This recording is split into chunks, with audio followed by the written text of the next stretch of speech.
Democracy is truly one of the best systems of government ever created. A system where every citizen counts, where everyone can participate, where freedom, choice, happiness, and equality lie at the heart of what makes society work. But the way in which democracy works relies upon a series of intricate, complex systems developed to provide fairness, protection, and justice for all. The jury system is one of those crucial systems. Do you solemnly swear that you shall honestly and truthfully answer all questions put to you by court or counsel touching upon your qualifications to serve as a juror in this case, as you shall answer unto God? The jury system has evolved from centuries of legal tradition as the fairest way to resolve cases when parties cannot find their own resolution. Imagine your loved ones, friends, or family members sitting as defendants in these courtrooms. What would you want for them? You would want a fair and impartial jury. Juror number 10, is this your verdict? Yes, ma'am. A process where cases are decided solely on the facts as presented to the jury. It's a heavy responsibility and one that you are about to embark upon.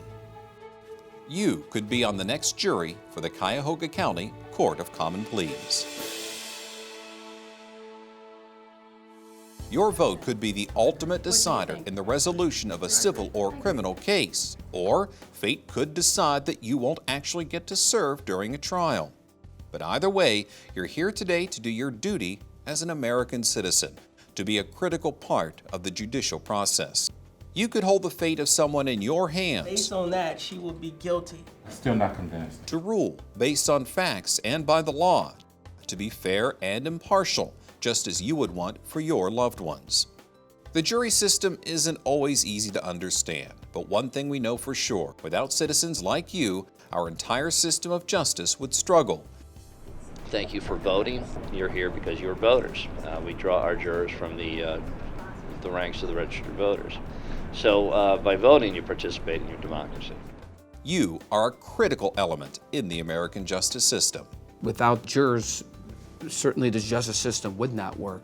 Without the jurors, we would not be able to resolve cases in an efficient manner, in a fair manner. And they have trust in the system, then they will come to courts to resolve their differences so that everyone's rights are protected regardless of who you are. The jury system requires a community to attend to the affairs of their fellow citizens. And that really folds into the fabric of where we live. They come down here to interact with their government in a very direct way. Their value isn't just on a particular case, their value is in setting the tone for what happens in our community. The juror is a critical element in the justice system. Your presence reinforces the ultimate step in the resolution of a case. Centuries of tradition are behind us, proving that the jury system really works. It's the best and fairest way to resolve disputes. In fact, it's the ultimate step. Do you understand that you have the right to a trial, either a jury trial or a trial to this court? How you got here this morning is also steeped in tradition. Historically, chosen by a random drawing of names, the computerized system that brought you here today bears little resemblance to the jury wheel used until the late 20th century. When you have a moment, take a look at the 6-foot wooden wheel on display in the lobby of the Justice Center. First used in 1931, it's carved with symbols depicting the judicial system. And while it may be a relic from the past, it serves to remind us of the tradition behind jury service. This is how jurors used to be chosen. We get information from the Board of Elections. They randomly select a number of people from the voter registration lists. And then when they come in on the day selected, there's another random draw that is done at that point. And those jurors who are randomly selected then go up to the courtrooms. Jurors are selected from the voters list in Cuyahoga County. And we use those lists because those are the most dependable. People who are civic-minded usually vote, and we find that that is a pretty good list to work from. They're summoned to appear on a Monday or Wednesday. There may be some reasons you don't have to serve. There are certain exemptions, but you can always call and check with the jury commission to find out what those are. And you will congregate on the 4th floor and be called up to a courtroom as needed. The day after the drawing, summonses and questionnaires are mailed 30 days in advance to the people chosen by the computer. And unless someone has a legitimate excuse, those people will report to the Justice Center in downtown Cleveland. There, jury bailiffs sign in prospective jurors on their first morning starting at 8 a.m. This process goes on all year long. I think jurors are probably reluctant at first. They're unsure about what to expect. I tell them we invite them, but we send them a summons, and they're pretty intimidated by it, and they're also nervous about whether or not they can fit jury duty into their schedules. And so I think the first thing that jurors feel is some apprehension. Some people are excited because they've never been called before. Then some people are apprehensive because it's an experience that's kind of unknown to them and they're kind of scared of it. And then you have people who are busy with their schedules, busy with their lives, have other things going on and just don't want to be bothered or think they don't want to be bothered. But generally you see those kind of attitudes cave because they know that their civic duty is important and that their contribution is going to be great to us as a society. No, it's a good experience, that's all I can say, that this is a very good learning experience, at least for me, it has been so far. Everyone is able to serve. If you are language limited, we will provide an interpreter for you so you can participate in jury duty. If you are deaf, we will provide you with a deaf interpreter, or we will provide you with a screen so that you can participate effectively in jury duty. So we want everybody to participate. It's not just for the well-to-do, and it's not just for those who have nothing to do. It's for everyone, and we really welcome the entire community. So, here we are. What happens now? Well, the first step might be one of the most misunderstood parts of the entire experience. On the days you will serve, be prepared for idle time. You may want to bring a book and enjoy the quiet room. We also have Wi-Fi for those of you with computers and other electronic devices. From time to time, there may even be presentations you may want to take advantage of. But while you're waiting, there is a beehive of activity taking place in many parts of the building. Even as you watch this video, conferences are going on in an attempt to resolve cases without the need for a jury trial. These conferences usually involve only lawyers, but at times may include the litigants. Your very presence in this building is a forceful argument for the parties involved to settle the case before a jury trial takes place. You are a persuasive entity to those involved. Even though it may seem like you're not being utilized, you are never wasting time by being here. Once a lawyer is aware and a defendant and a plaintiff is aware, a jury is ready and the court's going to call that jury in to make a decision. The thought process is, should I make the decision for myself or should I leave it to 8 men and women or 12 men and women? I'm either going to take the plea or I'm going to leave it in their hands. It works, and a lot of our cases resolve because of that. And our goal is, of course, to resolve cases in a fair and efficient manner.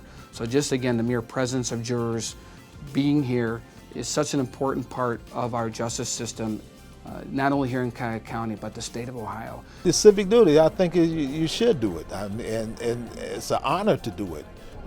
And I think everyone that's called to jury duty ought to serve that jury duty. I believe my services are appreciated, even if you're not called. You have to do your time. I hope I get called for trial. But sometimes there has been a decision by one or both parties in the case, and it cannot be settled without a jury, and that's where you come in. A call is made to the jury assembly area. A jury bailiff will call the names of the people picked for the next panel. Please listen, we are calling a new panel. Please listen for your name. If you hear your name, please come to the front desk. A short orientation is given by a bailiff telling them that they will be serving in a particular courtroom and who the presiding judge will be. Okay, jurors, you've been called to the courtroom of Judge Michael Russo. He is on the 17th floor. And they are then escorted to the specific floor where the trial is taking place. You might also be escorted to the old courthouse across the street if a civil case is heard by a visiting judge. Once the prospective jurors are settled in the courtroom, the judge ordinarily identifies all participants in the trial, which include the bailiff, court reporter, plaintiff's counsel, defense counsel, and the litigants. Then the voir dire process, which is the choosing of the jury, begins. This is a time-tested procedure which permits the court and the attorneys to question potential jurors in order to qualify them. The judge tells you that you can't look at it from a 60-40 aspect. Are you going to have difficulty? Do you feel that you'll have difficulty? No, you have to follow the law. It's also one of the most misunderstood parts of jury duty. During the voir dire process, jurors sometimes feel the questions from attorneys are too personal, at times even insulting. But each attorney, both for the plaintiff and for the defendant, seeks to pick jurors that will give their respective clients the best hearing. And that's why they ask probing questions, trying to reveal areas that will give them a clue as to whether the juror can be fair and impartial, setting aside any bias or prejudice for the parties, the case, or potential witnesses. Well, voir dire is literally a combination of two French words. Voir means to see or to view, dire means to speak, and it's the conversation that the court and the parties will have with the prospective jurors in order to determine what their life experiences might be, if they can be fair-minded and open-minded in the deliberations. And it gives the parties enough information to make good decisions about how to exercise their challenges. It's important for juries to be impartial because if you're the defendant, you want people who are not biased towards you. You want clear minds. So if you were that person, you would want like a fair shot for justice. We're all in a position that we could be on the other end of being a juror. And I would want someone to be fair with me, so I would want to be fair with them. Each attorney gets 3 challenges in a civil trial and 4 in a criminal trial. That means an attorney can reject a juror who's already been accepted by the other attorney. It's a tough process, but it's essential that a jury be made up of people who will give a fair and impartial hearing to each side of the case. If a juror is rejected for any reason, that person goes back to the jury room to await another call for another case. But don't take the rejection personally. It's just the way the system works for all parties. You get in a courtroom and you have to answer, certain questions, and sometimes those answers are a little personal, and they're really probing to get information to really pick the best jury. But it's something you've got to go through. The panelists selected are sworn in. 8 jurors are chosen for a civil trial and 12 for a criminal trial, not counting the alternates. Alternates are chosen in the event that a juror has to be excused during the trial. Lanyard badges are issued to all potential jurors. They must be worn in the building at all times. They indicate to everyone that they cannot talk about cases in front of the jurors, nor can anyone ask them questions about a case or in any way try to influence them. There have been instances where jurors eating lunch have overheard attorneys making comments about cases. So jurors and their lanyards must be seen and given due respect. Once a jury is selected, it doesn't mean that trial is going to be completed or that it's going to flow smoothly. This is not a television drama. It's a real-life situation, and there are a lot of issues going on during the trial. At the start of every trial, each side makes an opening statement. First, the plaintiff's attorney, then the defendants. During the trial, the jury may be shown evidence such as pictures, clothing, weapons, maps of accidents, or they might have to watch videotaped depositions so the jurors can hear from experts who are unable to make it to the trial. As a juror, you are the focal point of every trial. The lawyers will present their cases to you, but you won't be able to hear everything. When certain points of law or procedure are in question, sidebar conferences are held outside of the hearing of the jury, with only the court reporter present for the record. There are times when lawyers have to make motions. Those are requests for orders from the court for a ruling. Only the judge can address legal questions, which are often complicated. As these arise, the jury could be excused from the courtroom. It's not an attempt to conceal anything from you. It's another procedure that's been developed over hundreds of years and builds fairness into the trial process. Sometimes we'll be halfway through a trial and the litigants will decide they'd better talk more seriously about resolving the case. Again, the mere presence of the jury, even if you're not in the room, is an important factor. Witnesses are called to testify. They can be subjected to cross-examination and sometimes rebuttal evidence is given. At all times, the members of the jury have to pay attention. You always want the jury to personally consider their involvement in the case, only because you want people to know that this is the most serious kind of situation they can be involved in. Everybody has to listen, everybody has to participate. Well, we're making such crucial decisions about life, liberty, and property here that we need fair-minded and good citizens to be able to participate. The judge presents the law, and the jury then makes the decisions of fact. So people who are involved in the system need to know that they have been treated fairly and intelligently. In certain cases, judges may allow for note-taking. You cannot take notes unless the judge says that's all right. It isn't easy to absorb all the information, but a fair trial depends on your full and complete attention. Once in the courtroom, remember that the communication bridge between you and the judge are the bailiffs. For any special needs, or if you're having any sort of problem, please bring this to the bailiff's attention. Another thing to remember, you cannot discuss the case with anyone, including other jurors, until the trial is done or you are in deliberations. You'll be asked to avoid any coverage of the case, including TV, radio, print, and social media comments. At the end of the trial, each side gives closing arguments. This allows the attorneys to give the jury an overall picture of the case from their client's viewpoint. Then the judge gives instructions as to the law. Listen carefully to what the judge has to say. After the final instructions, you'll go to the jury room to deliberate, decide the facts based on the evidence presented, and to apply the law as instructed by the judge. Before you begin, you'll elect a foreperson who sees that the decision-making process goes as smoothly and as quickly as possible. I think that Jarvis would make a really good foreperson, and he would be able to lead us in our discussion. I agree. What do you think? I agree. I agree. Evidence is considered and discussed during the deliberation process. Not convinced. I want you why not? I'm not It's convinced. obvious. No. It's obvious. It's plain as day. If there are questions about the points of law, the jury can seek clarification from the court if necessary. Once the jurors have considered all the evidence and applied the law to their findings, a vote is taken. There could be more discussion and votes taken before a verdict is reached. It takes 3/4 or more of a jury in a civil trial and a unanimous verdict in a criminal trial before a jury goes back into the courtroom. And if the foreperson could hand me the verdict form, please. Thank you. And be seated, please. The judge may poll the jury to make certain each juror is in agreement and the verdict is a true one. Juror number 10, is this your verdict? Yes, ma'am. Juror number 11, is this your verdict, sir? Yes, Your Honor. And juror number 12, is this your verdict? Yes. All right. The court thanks the jury for their service. All rise for the jury.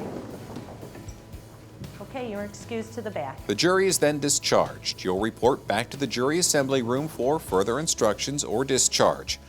On the average, our jurors serve 3 days, but you could serve more or less.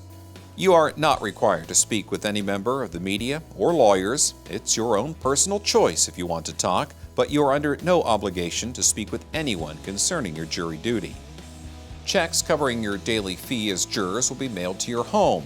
Some people feel the amount paid to jurors is too small, but you have to remember the fee comes from your tax dollars. We also hope you take home valuable memories and maybe even a new friend or two. You get to know new people here and from different walks of life. Basically, you can do whatever you want, meet some new friends. You're able to be social. You can do some work if you have it on your computer or do some writing, reading, whatever you like. So they give you plenty of options in here. So As judges, you're always grateful for the services of a jury because without them, the system would not be able to operate. We need them to make final decisions. We need them to come in with their unbiased minds and without prejudice and make decisions that are legal and decisions that are binding. We hope you understand how vital your contribution is to the American way of life. Without your participation, our judicial process could not function as the fair and impartial system it's recognized to be.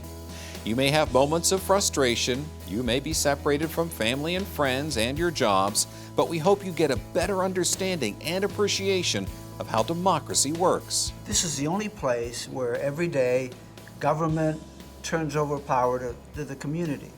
And we ask them to make really important decisions that have a large impact, not only on the people who come before us as litigants, but also on the community in general. Because every time jurors decide something, they set a tone for behavior in the community, and they make a difference in how the community behaves. Serving our country in the armed forces, and what an honor that is. Serve our country by voting. In many countries you don't have the ability to vote. And then serving our country as jurors. I'm saying thank you to them for being here and being a juror for us. Thank you so much for coming in. Thank you so much for your service. And I certainly hope that as you leave, that you'll have a more fond appreciation for juries, what they do, how they serve, and how they serve the community at large. I would like to take this opportunity to thank all of our jurors. We appreciate how inconvenient jury service might be on occasion. Please know that your presence here allows for the justice system to work. You should be very proud and very honored for taking part in this entire process. So that's what's ahead of you. The court system sincerely thanks you for your service. And please remember a few things. Be on time every day and do not discuss your case while a trial is underway. If you have any questions, ask your bailiff. Try to enjoy downtown Cleveland while you're here. Bring something to occupy your time while waiting for a call to sit on a jury. Unfortunately, the county budget doesn't allow us to provide parking for you, but there are lots of varying prices within a few blocks of the Justice Center. We also encourage our jurors to take advantage of RTA's extensive network of buses and rapid trains. They'll even help you plan your trip downtown. Lunch times can vary depending on the courtroom. You're free to bring your own lunch or go out to eat. If assigned a case, the 4th Floor Cafe is probably your best choice. Otherwise, you may want to visit a restaurant close to the Justice Center. Above all, the one thing we want you to remember is that you are one of the most important elements in our democracy.